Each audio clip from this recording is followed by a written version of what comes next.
కొమరంభీం జిల్లాలో లంచం తీసుకుంటూ సివిల్ సప్లై ఉద్యోగి ఏసీబీ వలకు చిక్కాడు. రైస్ మిల్లర్ల నుంచి 75,000 లంచం తీసుకుంటుండగా డిఎం నర్సింగరావును రెడ్ హ్యాండెడ్ గా పట్టుకున్నారు ఏసీబీ ఆఫీసర్స్.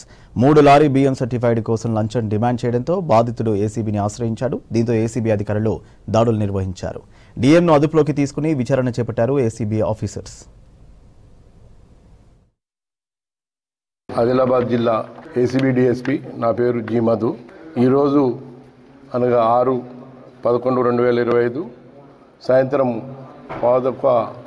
6 గంటల ప్రాంతంలో శ్రీ గురుబెల్లి నరసింగారావు గారు, జిల్లా మేనేజర్ పౌర సరఫరాల సంస్థ కొమరంభీం ఆసిఫాబాద్ జిల్లా, వీరు ఒక బాధితుని దగ్గర నుంచి గవర్నమెంట్ ఇచ్చిన వడ్లను మిల్లు ఆడించి మళ్ళా దాన్ని గోడౌన్కు పీడీఎస్ రైస్ కింద మార్చి పంపించడం కోసము దాంట్లో నూక కానీ లేకపోతే డిఫాల్ట్స్ కానీ ఏమి లేవని చెప్పడం కోసము దాన్ని పాస్ చేయడం కోసము లారీకి 25,000 చొప్పున 3 లారీలకు గాను 75,000 లంచం తీసుకుంటుండగా ఆసిఫాబాద్ తర్వాత ఈ మంచిర్యాల హైవే మీద లంచం తీసుకుంటుండగా మేము రెడ్ హ్యాండెడ్గా పట్టుకోవటం జరిగింది.